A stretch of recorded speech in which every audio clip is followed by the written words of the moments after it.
ఒక కీలక పరిణామం చోటు చేసుకుంది. యుద్ధం విషయంలో ట్రంప్కి పోప్కి మధ్య ఘర్షణ చోటు చేసుకుంటుంది. మాటలతో ఘర్షణ చోటు చేసుకుంటుంది. మాట్లాడి సమస్య పరిష్కరించుకోవాలి, కానీ యుద్ధం వల్ల అనేక ప్రమాదాలు జరుగుతాయంటూ పోప్ లియో వ్యాఖ్యలు చేశారు. పోప్ వ్యాఖ్యల మీద ట్రంప్ చాలా సీరియస్ అయినట్లుగా తెలుస్తోంది. పోప్ రాయబారికి ఈ నేపథ్యంలో నోటీసులు కూడా పంపించారట. పోప్ రాయబారిని వైట్ హౌస్కి పిలిపించుకున్నారు ట్రంప్. రహస్యంగా పోప్ రాయబారితో సమావేశమయ్యారు. యుద్ధం విషయంలో తమకే మద్దతు పలకాలి అంటూ పోప్ మీద ఇప్పుడు ఒత్తిడి తెస్తున్నట్లుగా తెలుస్తోంది. అయితే ట్రంప్ తీరుతో మరోవైపు చాలా తీవ్రమైనటువంటి మానసిక క్షోభకు గురవుతున్నాను అంటూ పోప్ వ్యాఖ్యలు చేసినట్లుగా తెలుస్తోంది. తనని ఇలా తన రాయబారులకు నోటీసులు ఇవ్వడం, తనతో సైతం తన విషయాల్లో ఇలా వ్యతిరేకించడం, తనని అవమానించడం అంటూ పోప్ అభ్యంతరం వ్యక్తం చేస్తున్నారు, చాలా బాధపడుతున్నారంటూ తెలుస్తోంది. అయితే ఇప్పుడు పోప్ ఇలా బాధపడడం, కన్నీళ్లు పెట్టుకోవడం అమెరికాకి మంచిది కాదంటూ మరికొంతమంది హెచ్చరికలు జారీ చేస్తున్నారు. ట్రంప్ విధానాలను గతంలో కూడా పోప్ విమర్శించినటువంటి పరిస్థితి మనం చూసాం. ముఖ్యంగా ట్రంప్ విదేశాంగ విధానం, టారిఫ్ల మీద పోప్ కొన్ని తీవ్ర విమర్శలు, తీవ్ర అభ్యంతరాలు వ్యక్తం చేశారు. యుద్ధం ఒక ఫ్యాషన్ లాగా మారిపోయింది, వలసదారుల పట్ల చాలా దురుసుతనం పెరిగిపోయిందంటూ పోప్ కామెంట్స్ చేశారు గతంలో. పోప్ వ్యాఖ్యలు ట్రంప్ను సవాల్ చేయడమే అంటూ ఇటు వైట్ హౌస్ సీరియస్గా తీసుకుంది. ఒక మాటలో చెప్పాలంటే white house versus Vatican city లాగా మారిపోయింది పరిస్థితి. పోప్ వర్సెస్ ట్రంప్ ఏం జరుగుతోంది? ఓవైపు పోప్ని ఒక మోరల్ లీడర్గా చూస్తూ ఉంటారు. ప్రపంచవ్యాప్తంగా ఒక మోరల్ లీడర్ అని చెప్తూ ఉంటారు పోప్ లాంటి వ్యక్తుల్ని. అంటే విలువలు బోధించే వాళ్ళుగా చెప్తారు ప్రపంచానికి. కొన్ని తీవ్రమైనటువంటి పరిణామాలు, ఇప్పుడు యుద్ధాలు లాంటి పరిణామాలలో వాళ్ళు శాంతిని కోరుకునేవాళ్ళు ఎప్పుడూ కూడా. చివరికి అలాంటి వాళ్ళు ఏదైనా ఒక వ్యాఖ్య చేసినా, ఒక అభ్యంతరం వ్యక్తం చేసినా, ఒక ఒపీనియన్ చెప్పినా దానికి గౌరవించాలి, లేదా సైలెంట్గా ఉండాలి, వాళ్ళ పని వాళ్ళు చూసుకుంటూ. కానీ ట్రంప్ ఏం చేస్తున్నాడు? వ్యతిరేకంగా మాట్లాడడమే కాకుండా వాటికన్ సిటీకి సంబంధించిన వాళ్ళ రాయబారులకు నోటీసులు పంపించి వైట్ హౌస్కి పిలిపించుకొని వాళ్ళకి క్లాస్ పీకాడట. పోప్ నాకు సపోర్ట్ చేయాలి, నాకు వ్యతిరేకంగా ఎలా మాట్లాడతాడు అని చెప్పేసి మాట్లాడాడట. సో ఇలాంటివి పోప్ని మరింత బాధ పెడుతున్నాయంటూ కూడా కొంత సమాచారం అందుతోంది. మరోవైపు ఇప్పుడు పోప్ లాంటి ఇలా మోరల్ లీడర్స్, మత పెద్దలు మాత్రమే కాకుండా మోరల్ లీడర్స్గా పరిగణించబడేవాళ్ళు ఒక రాజకీయ నాయకుడికి వ్యతిరేకంగా మాట్లాడడం అనేది చాలా పెద్ద విషయం. సహజంగా పోప్ స్థాయిలో ఉన్న వ్యక్తులు రాజకీయాల్లో ఇన్వాల్వ్ అవ్వరు. కేవలం ఏదైనా సరే సమాజంలో అభ్యంతరకరంగా ఏదైనా జరుగుతున్నా, వైలెన్స్ పెరిగిపోతున్నా, బ్యాలెన్స్ తప్పుతున్నా అలాంటి సందర్భాల్లో మాత్రమే వాళ్ళు మాట్లాడతారు. రాజకీయాలతో వాళ్ళు డైరెక్ట్గా ఇన్వాల్వ్ అవ్వరు. అమెరికా రాజకీయాలతో వాళ్ళకి సంబంధం లేదు. అయితే ఇప్పుడు ఇలాంటి విషయాల్లో వాళ్ళు మాట్లాడడం, ఒక నాయకుడి తీరుకి వ్యతిరేకంగా మాట్లాడడం, ఒక నాయకుడి తీరు కరెక్ట్గా లేదని చెప్పడం, ఆ నాయకుడి రాజకీయ భవిష్యత్తు మీద ఖచ్చితంగా ప్రభావం చూపించే అవకాశం ఉంది అని కొన్ని అభిప్రాయాలు చెప్తున్నాయి. సుమారుగా ఇప్పుడు అమెరికాలో చూద్దాం, అంటే క్యాథలిక్ చీఫ్లు కదా పోపులు, అంటే క్యాథలిక్ మొత్తానికి కూడా సుపీరియర్స్ కదా, వాళ్ళ క్రిందే వీళ్ళందరూ గైడ్ చేయబడుతూ ఉంటారు కదా. సో దాదాపుగా 6 నుంచి 7 కోట్ల మంది, అరౌండ్ 20 to 25% వరకు క్యాథలిక్స్ ఉన్నారు అమెరికా మొత్తం మీద. వీళ్ళతో పాటుగా వీళ్ళని మోరల్ లీడర్స్గా పరిగణించే వాళ్ళు ఇంకా ఎక్కువ మంది ఉండొచ్చు. అంటే ఆన్ అన్ యావరేజ్ మొత్తం అమెరికా జనాభాలో సుమారుగా 40% మంది మీద ఈ ప్రభావం కనపడుతుంది. అంటే 6 నుంచి 7 కోట్ల మంది క్యాథలిక్స్, వాళ్ళతో పాటుగా మరొక 20% మంది, 30% మంది వీళ్ళని మోరల్ లీడర్స్గా, అంటే వీళ్ళ మీద చాలా మంచి అభిప్రాయంతో ఉంటారు. వాళ్ళు చెప్పింది వాళ్ళు చేసే పనులు చాలా పవిత్ర కార్యాలుగాను, వాళ్ళు చాలా పవిత్రమైన వాళ్ళుగాను, వాళ్ళు ఏదైనా ఒక మాట చెప్తే ఖచ్చితంగా మంచి చెప్తారని నమ్మేవాళ్ళు మరొక 20-30% మంది అనుకుంటే, ఓవరాల్గా అమెరికాలో 50% మందికి పైగా జనాభా. అంటే ఎంత తక్కువగా వేసుకున్నా సరే ఒక 15 నుంచి 20 కోట్లు అనుకుందాం. ఇంతమంది మీద ఇప్పుడు పోప్ యొక్క వ్యాఖ్యలు, ఇప్పుడు జరుగుతున్న ఈ రప్చర్ ఇంపాక్ట్ చూపించే అవకాశం ఉంది. వెరీ సూన్ అమెరికాలో మిడ్ టర్మ్ ఎలక్షన్స్ రాబోతున్నాయి. ఇప్పటికే ట్రంప్కు వ్యతిరేకంగా చాలా పెద్ద ఎత్తున కొన్ని లక్షల మంది రోడ్ల మీదకు వచ్చి నిరసనలు వ్యక్తం చేయడాన్ని మనం చూసాం అమెరికాలో ఈ యుద్ధం సందర్భంగా. యు ఆర్ నో కింగ్ అని చెప్పి పెద్ద పెద్ద బ్యానర్స్ పెట్టడం, చాలా రకాలుగా విమర్శలు చేయడం, ట్రంప్ దిష్టి బొమ్మల్ని కొట్టడం, తిట్టడం లాంటివి ఎన్నో చూసాం మనం. అంటే ప్రజల్లో అత్యంత వ్యతిరేకతను మూటగట్టుకున్న ఒక అధ్యక్షుడిగా ఇప్పుడు ట్రంప్కి పేరుంది. ఇలాంటి పరిస్థితుల్లో ఇప్పటికే ట్రంప్ మిడ్ టర్మ్ ఎలక్షన్స్కి భయపడిపోతున్నాడు. ఏదో ఒక రకంగా హర్మూజ్ స్ట్రైట్ని నేనే ఓపెన్ చేయించానన్న ఒక క్రెడిట్ తీసుకొని అమెరికా ప్రజల మైండ్ సెట్ని మార్చాలని చెప్పి ప్రయత్నం చేశాడు. ఇన్ఫ్యాక్ట్ చాలామంది అభిప్రాయం ప్రకారం ఎప్స్టీన్ ఫైల్స్ నుంచి దారి మళ్లించడానికి అసలు ఇంత గందరగోళం చేస్తున్నాడు, ఇన్ని లక్షల కోట్ల సంపదను ఆవిరి చేస్తూ ఇన్ని దేశాలను ఇబ్బంది పెడుతున్నాడు అని చెప్పి చర్చ జరుగుతుంది. And it was very successful ఒకవేళ అదే నిజమైతే. ఎందుకంటే ఎప్స్టీన్ ఫైల్స్ గురించి ఇప్పుడు చర్చ లేదు. అప్పుడు రోజు డైలీ ఎన్నో కొన్ని ఫైల్స్ బయటకు వచ్చేవి, వాటి గురించి చర్చ జరిగేది. But we don't see any more Epstein files now. In fact Melania ట్రంప్కి సంబంధించి ఎప్స్టీన్ ఫైల్స్కి సంబంధించి కొన్ని కనెక్షన్స్ ఉన్నాయి, ఎప్స్టీన్తో కనెక్షన్స్ ఉన్నాయని కూడా ఇప్పుడు కొన్ని వార్తలు వస్తూ ఉన్నాయి.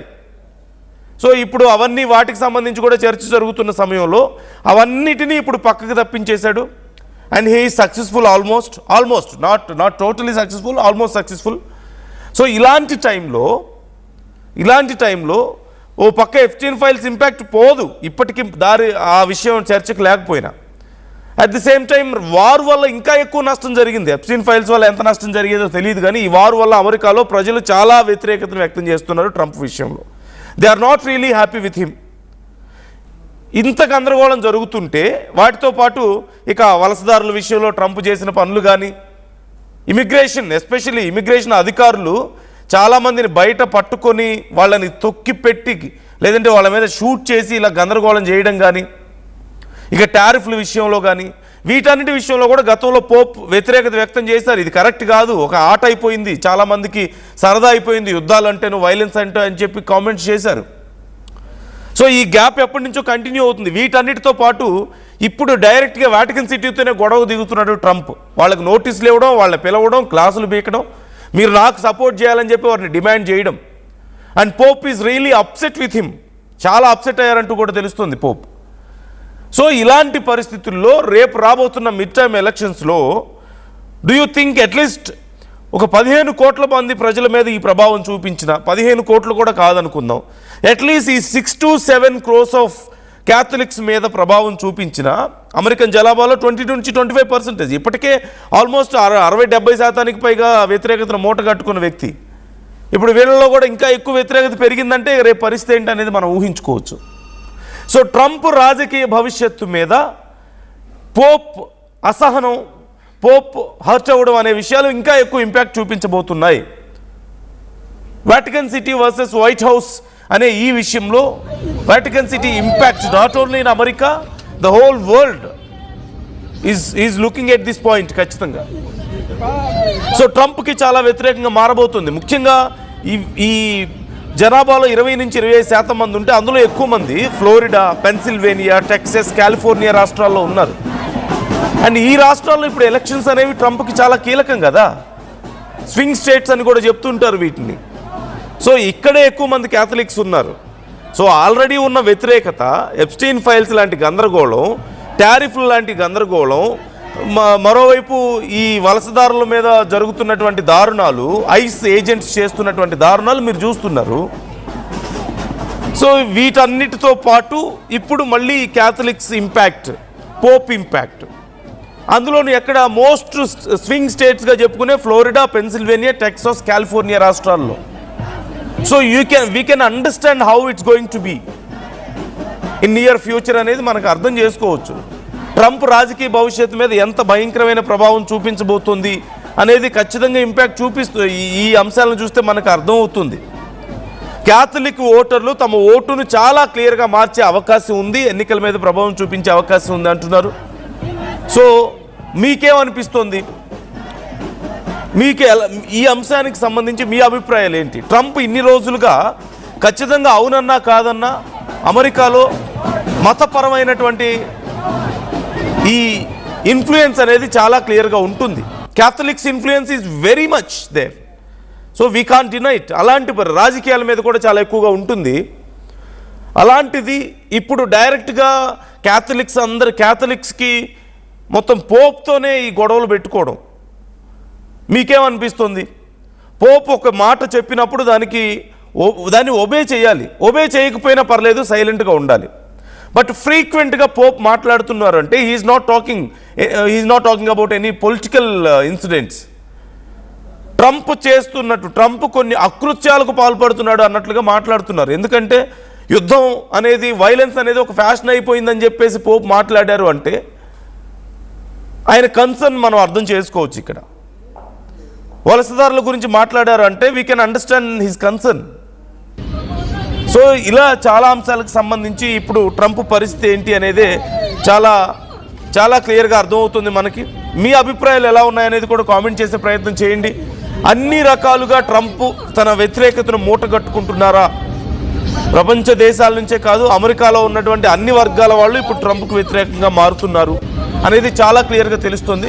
కానీ ఇలా మతపరమైనటువంటి అంశాలలో కూడా జోక్యం చేసుకోవడమో, లేదంటే అక్కడి నుంచి వచ్చినటువంటి రెస్పాన్స్ నెగిటివ్గా తీసుకొని వాళ్ళతో గొడవలు పెట్టుకోవడం, వాళ్ళకి నోటీసులు ఇవ్వడం, వాళ్ళని విచారించడం, ఇన్ఫ్యాక్ట్ వాళ్ళకి వార్నింగ్ ఇవ్వడం. పోప్ మస్ట్ సపోర్ట్ మీ అని చెప్పేసి చెప్తున్నాడట ట్రంప్. వైట్ హౌస్ చెప్తుందట, ట్రంప్ చెప్తున్నాడట. అయితే గీతే నాకు సపోర్ట్ చేయాలి తప్ప నన్ను ఎలా వ్యతిరేకిస్తారు అని చెప్పి వాళ్ళని క్వశ్చన్ చేస్తున్నాడట. And it's going to show lot of impact. అవునన్నా కాదన్నా, ఇలాంటి మత పెద్దల్ని లేదంటే ఒక రకంగా మోరల్ లీడర్స్ని ఇలా వ్యతిరేకించడం కరెక్ట్ కాదు అనే అభిప్రాయాలు వ్యక్తం అవుతున్నాయి. పోప్ లాంటి వ్యక్తుల్ని ఇలా ఇబ్బంది పెట్టడం, వాళ్ళకు కూడా నోటీసులు ఇవ్వడం, వాళ్ళ రాయబారులకు నోటీసులు ఇవ్వడం లాంటివి వాళ్ళని ఖచ్చితంగా బాధ పెట్టే అంశాలు. వాళ్ళు రాజకీయాల గురించి పట్టించుకునే వాళ్ళు కాదు కాబట్టి, ప్రపంచ శాంతిని కోరుకునే వాళ్ళు అలాంటి వాళ్ళని కూడా ఇలాంటి రాజకీయాల్లోకి లాగడం, వాళ్ళ అభిప్రాయాలను వ్యక్తం చేస్తే వాటిని వ్యతిరేకించడం, వాళ్ళ మీద గొడవ పడడం, వాళ్ళకి నోటీస్, ఖచ్చితంగా this is all going to show the impact. So మీకేమనిపిస్తుంది? ఎంతవరకు ప్రభావం చూపించే అవకాశం ఉందని మీకు అనిపిస్తుంది? ఇది కేవలం మిడ్ టర్మ్ ఎలక్షన్స్కి సంబంధించి మాత్రమే నేను చెప్పడం లేదు. ఓవరాల్గా అమెరికా ప్రజల మైండ్ సెట్ మీద కూడా ఈ విషయం ప్రభావం చూపించే అవకాశం ఉంది. ఖచ్చితంగా అమెరికా ప్రజలు అంటే కొన్ని రకాల ఇవి ఖచ్చితంగా ఇప్పుడు జరుగుతున్నటువంటి కాంటెంపరీ ఇష్యూస్లో ప్రాక్టికల్ అప్రోచ్ లేకపోయినప్పటికీ నేను చెప్తున్న అంశానికి కొంతవరకు అమెరికా ప్రజల మైండ్ సెట్ని మనం అర్థం చేసుకోవడానికి ఇవి ఉపయోగపడతాయి. ఎందుకు? అమెరికా ప్రజలు ఖచ్చితంగా వాళ్ళ ప్రెసిడెంట్ విషయంలో వాళ్ళు ఎన్నుకునే విధానం ఇక్కడ మనకు కనపడుతుంది. ఎప్పుడూ కొంచెం కాంట్రవర్షియల్గా ఉండేవాళ్ళను, లేకపోతే అగ్రెసివ్గా ఉండేవాళ్ళను, లేదు అంటే ఇన్ఫ్యాక్ట్ ఇంకొంచెం డీప్ సైకలాజికల్ అనాలిసిస్కి వెళ్తే విత్ డిఫరెంట్ లుక్స్ వాళ్ళ ప్రెసిడెంట్స్ విషయంలో వాళ్ళని ఎక్కువగా అట్రాక్ట్ చేస్తాయని, ఇలాంటి కొంచెం అన్ప్రెడిక్టబుల్ అగ్రెషన్ని చూపించేటువంటి నాయకుల్ని బాగా అట్రాక్ట్ అవుతారని, అలాంటి నాయకులకి వాళ్ళు కొన్ని రకాలైనటువంటి సర్వేలు లేకపోలేదు. అవునన్నా కాదన్నా. కానీ ఇప్పుడు అవన్నీ పక్కకు పోయి, అంటే అలా ఎన్నుకున్నారు, బట్ అలాంటిది ఇవన్నీ పక్కకు పోయి చివరికి ఏ స్థాయికి ఈ పరిస్థితులు దిగజారుతున్నాయనేది మనం చూస్తున్నాం. ఎవ్రీబడి ఇప్పుడు అమెరికాలో ఏ ఒక్కరూ ట్రంప్ని సపోర్ట్ చేసే వాళ్ళు లేరు, ట్రంప్ నుంచి ఎంటర్టైన్ అవుతున్న వాళ్ళు లేరు. ఒక మాటలో చెప్పాలంటే మోర్ ఆఫ్ ఇంకా నెగిటివ్ పెరుగుతుంది. So try to comment your opinions. మీ అభిప్రాయాలు ఎలా ఉన్నాయి అంశానికి సంబంధించి? ఇప్పుడు పోప్ ఇంపాక్ట్ ఎంతవరకు ఉండే అవకాశం ఉంది? అమెరికా రాజకీయాల మీద ప్రభావం చూపించే అవకాశం ఎంత ఉంది? అండ్ మిడ్ టర్మ్ ఎలక్షన్స్లో ఇంపాక్ట్ ఎలా ఉండే అవకాశం ఉందని మీరు అనుకుంటున్నారు? అమెరికాకి అంటే ట్రంప్కి ఇది ఖచ్చితంగా నష్టం చేయబోతుందని మీకు అనిపిస్తుందా? అండ్ అమెరికాకి ఇది మంచిది కాదా అని ఆర్టీవీ అడిగినటువంటి ప్రశ్నకి చాలామంది రెస్పాండ్ అయ్యారు. అందులో ఎక్కువ శాతం మంది మీరు చూడొచ్చు, ఆల్మోస్ట్ 80%కి పైగా 81%కి పైగా అమెరికాకి ఇది మంచి పరిణామం కాదు అని చెప్తున్నారు. So what do you think?